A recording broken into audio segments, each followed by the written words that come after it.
मैं भैया पंडित घराने से हूँ जी। और मेरे पापा हमारे जन्म से ही बहुत पूजा पाठ होता है और इतना होता है कि हमारे घर में पूजा पाठ से इतना खाना आ जाता था पड़ोसी में से कि हम अब खाना भी नहीं बनाते थे। ब्राह्मण है आप? हाँ, ब्राह्मण फैमिली से? ब्राह्मण फैमिली से। और जब त्योहार होते थे तो खाना बनाने की हमें ज़रूरत नहीं पड़ती थी। कर्म कांड करने जाते होंगे? हाँ हाँ, कर्म कांड करने जाते थे और खाना हमारे घर इतना आता था कि हमारे पड़ोसी भी खाते थे। अच्छा। तो जैसे मैंने अपने पापा के घर में देखा पूजा पाठ होता है तो मैं भी उसी में ढल गई। उसमें ढलते ढलते मैं 12-13 साल की जो हुई ना, तो मेरी जो पूजा थी पाठ थी इतनी बढ़ गई भक्ति। मैंने सोचा अगर जितना मेरे पापा करते हैं मैं उससे ज़्यादा करूँगी। मुझे संसार से ऐसा हो गया था कि संसार अच्छा नहीं, अब प्रभु ही सब कुछ है। तो नवरात्रे होते वो पूरे रखती, कभी लोम के जोड़े से रखती, हफ्ते में 4 व्रत रखती। और 4 व्रत रखने के बाद भी मेरे भैया पंडित थे, कह रहे थे तेरे ऊपर शुक्र भारी, शनिचर भारी, बृहस्पति भारी। ठीक है, सब करती। ज्योतिष भी करते थे? हाँ हाँ, अच्छा। ज्योतिष विद्या भी थे वो, सबके घर जाते थे।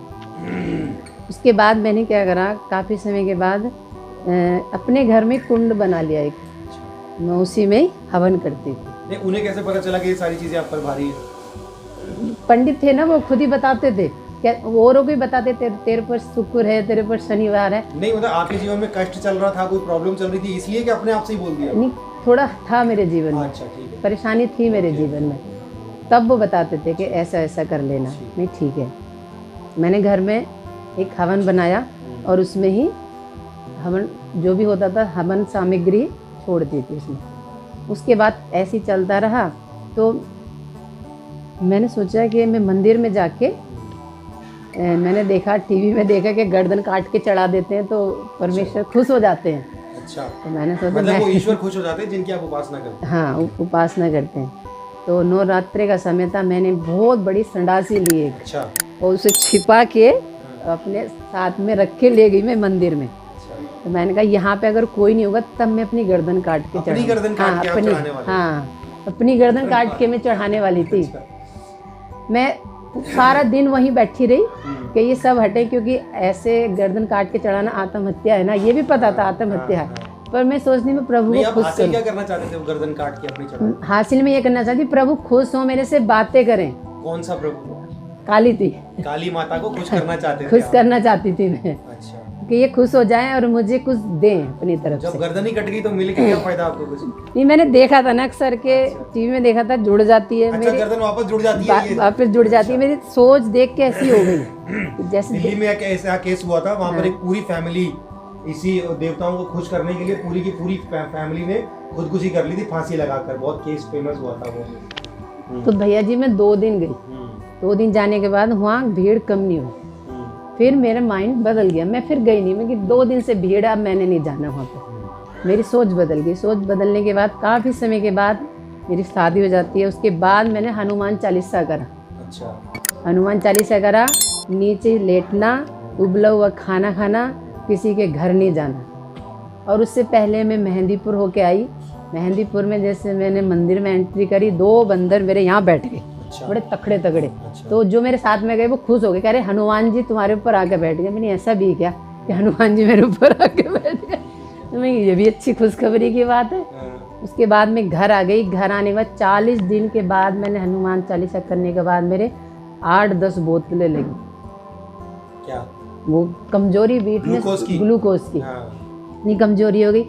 मैंने सोचा ये तो बड़ी बेकार बात, एक तो मैं इन्हें मनाने में लग रही हूँ। नहीं मतलब आपने उपवास किए थे? हाँ, उपवास 40 दिन के? 40 दिन उपवास किए, उन्हें मनाने के लिए, खुद प्रसन्न करने के लिए मैंने किया। उसके बाद मेरे ही 8-10 बोतलें लग गई और मैं बिल्कुल खाट से लग गई। एक बात आपको बताना चाहता हूँ कि जब मैं प्रभु पर नया विश्वास किया था, मैंने नया विश्वासी था मैं, तब मुझे पता चला उपवास के बारे में।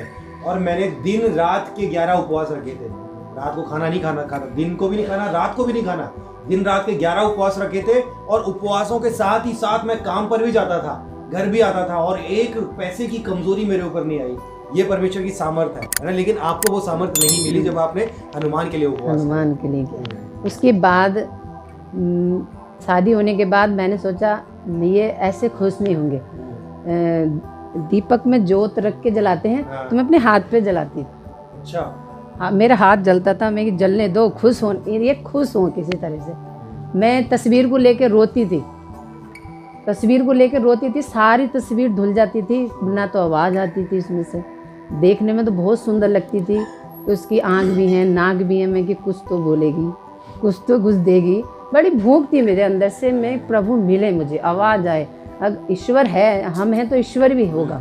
हैं, ढूंढते ढूंढते ढूंढते कुछ हासिल नहीं हुआ। उसके बाद ऐसा हुआ कि मेरा जो मुझे ना इन्फेक्शन हो गया। अच्छा। मेरे बच्चेदानी में इन्फेक्शन हो गया। अच्छा। अचानक से मुझे वीकनेस आने लगी, वीकनेस आने इस टाइम लगी। तक आपकी एज कितनी थी? मेरी एज थी कम से कम 20 साल, 20 साल। 18-20 साल, ठीक। 16 साल की तो मेरी युवावस्था- शादी हो गई थी। युवावस्था। अच्छा। 16 साल की मेरे पापा ने शादी कर दी थी। अच्छा। 16 साल के बाद 6-7 साल के बाद ये सब काम करने के बाद ये मुझे परेशानी हो गई। भक्ति करने के बाद। भक्ति करने के बाद इतनी भक्ति करी, मेरी भक्ति को देख के पापा कहते थे इसे ना वाइट कपड़े पहनाओ और मंदिर में बिठा लो। अच्छा। मैं मंदिर धो के आती थी सुबह 4 बजे, जाती अंधेरे अंधेरे मंदिर धोया वहाँ पे और आ जाती थी।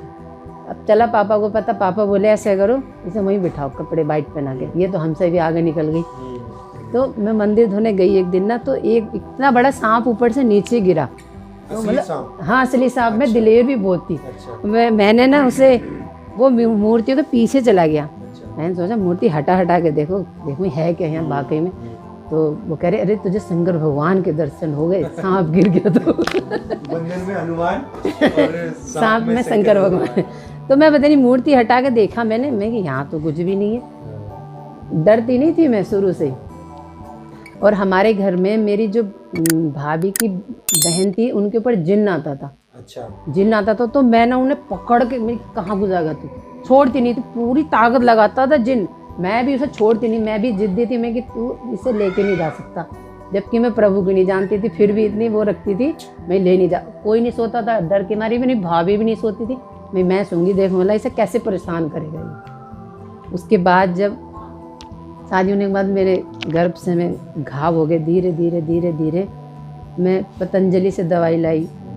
वहाँ हमारे बिजनौर के साइड में भंडावर है, वहाँ से दवाई ली, गांव की दवाई ली, पतंजलि से दवाई लाई, काशीपुर से दवाई ली, बिजनौर से दवाई ली, सब जगह से दवाई खाई मैंने। पर डॉक्टर ने ये कहा था कि ये आप कंटिन्यू दवाई तो खाते रहोगे पर आप ठीक नहीं हो। अच्छा। हाँ, और आप, मेरा ब्लड बनना बंद हो गया। अच्छा। और मुझे इतनी सारी बीमारी लग गई थी, इतनी बीमारी लग गई थी कि मैं सूख गई थी सारी। अच्छा। डॉक्टर कहता था किस किस चीज़ की दवाई दे मैं हम तुम्हें। अब डॉक्टर गोली तो दे सकता है ना, कि हम बता रहे हैं इसकी ये गोली, इसकी ये गोली। इतना बड़ा बैग मेरा पूरा फुल दवाइयों से। 1-1 घंटे के बाद दुनिया खाती थी खाना, मैं खाती थी दवाई। और मेरी कंडीशन इतनी ख़राब हो गई थी कि मुझसे चलना भारी हो गया। इन सारी दवाई खा खा के। और मेरे बच्चे छोटे थे, मुझसे 5 मिनट नहीं बैठा जाता था कि मैं अपने बच्चों को खाना बना के भी खिला दूँ। मैं अंदर से रोती थी, मैं कि बताओ मेरे बच्चे छोटे, कौन करके खिला देंगे। ऐसे चलता रहा। और जब डॉक्टर ने कहा कि अगर हम आपका ऑपरेशन भी करेंगे ना, तो पहले आपके ब्लड चढ़ेगा और उसके बाद ऑपरेशन होगा, उसकी भी हम गारंटी नहीं लेंगे। अच्छा। तो मुझे मुल्लों के पास लेके गए, पंडित और भी हमसे बड़े पंडित थे, उनके पास लेके गए। यहाँ चैती के लिए प्रसाद बोल दिया, जहार दीवान का प्रसाद बोल दिया। नहीं, जितने भी मुल्ला मौलवी पंडित जितने भगवान थे सबके पास लेके गए। अच्छा। ऐसा कोई नहीं छोड़ा जहाँ लेके नहीं गए। पर उधर से मुझे कुछ नहीं मिल रहा था। मेरी सेहत और ज़्यादा और डाउन। मैंने इतनी भक्ति करी, इतनी श्रद्धा से करी, ईश्वर होगा, मुझे कुछ नहीं मिला। यहाँ तक कि गर्दन भी काटने को तैयार, हाथ पे बत्ती भी जलाने को तैयार, हाथ जल रहा, फिर भी कुछ नहीं मिल रहा। तो उसके बाद क्या हुआ कि मैंने बोल दिया बच्चों के पापा से, मेरे पापा के घर छोड़िया, क्योंकि मैं बेड पर रहती थी हर समय, दीवारों को पकड़ के मैं वॉशरूम जाती थी। ये कंडीशन हो गई थी। डॉक्टर ने कह दिया था ये कुछ समय के मेहमान हैं तुम्हारे, इन्हें खिला दो पिला दो, जो भी करना तुम्हें। क्योंकि मैंने सोचा ये पैसे लेके ऑपरेशन कर रहे हैं, फिर भी ये गारंटी नहीं ले रहे। तो इससे अच्छा तो मैं दवाई खाते खाते मर जाऊँ। सही बात। हैं, हमारे पास इतना बजट ही नहीं रहता कि हम 70-80 हज़ार जमा करते वहाँ पे, और ब्लड के लिए अलग जमा करते। 2-3 बोतलें ब्लड चढ़ता, उसके बाद मेरा कहीं ऑपरेशन होता, उसके बाद भी गारंटी नहीं। मना कर दी उन लोगों ने। मैंने कहा हमें नहीं करवाना, मुझे घर ले जाओ। घर ले जाने के बाद मैं पड़ी रहती थी। मेरी मम्मी नहीं थी, पापा थे, भाभी भैया, किसी का कोई ध्यान नहीं रखता। ये होता है ना भैया कि जब हम बीमार होते ना, कोई कहेगा जब भंगी के घर का भी खा लेगा बंदा, मरता क्या ना करता, कर लेगा। है, और वैसे अगर हम ठीक हैं तो उसका घमंड ऊपर आसमान की तरह रहता है, क्योंकि हमारे पापा के आगे ना ये छोटी जाति वाले खड़े रहते थे। अच्छा। हाँ, हाथ जोड़ के खड़े रहते थे। मैं सोचती थी बताओ इन्हें क्या सजा मिल रही है, ये क्यों खड़े हैं। अब देखो, अब आपको क्या लगता है कि आप उस वक्त जिनकी उपासना करते थे वो क्या थे? जिनकी आप उपासना कर रहे थे वो क्या थे? वो तो मुर्दा थे, उनमें तो सांस ही नहीं थी। आंखें थी, देख नहीं सकते थे, मुंह था, बोल नहीं सकते थे, कान थे, सुन नहीं सकते, पैर थे, चल नहीं सकते। हम ही उठा के रखते थे उन्हें, तो उठा के धो रख दो उन्हीं के वहीं पे। वो तो उनकी हालत तो ये थी, और अब भी वही हालत है, उठा के ले जाते हैं हम लोग उन्हें। इंसानों के परमेश्वर ने जो सृष्टिकर्ता परमेश्वर है ना, उसने हम इंसानों को बनाया, और हम अपने हाथों से उस ईश्वर को बनाते हैं, अपने हाथों से बना के कहते हैं कि जी ये ईश्वर है।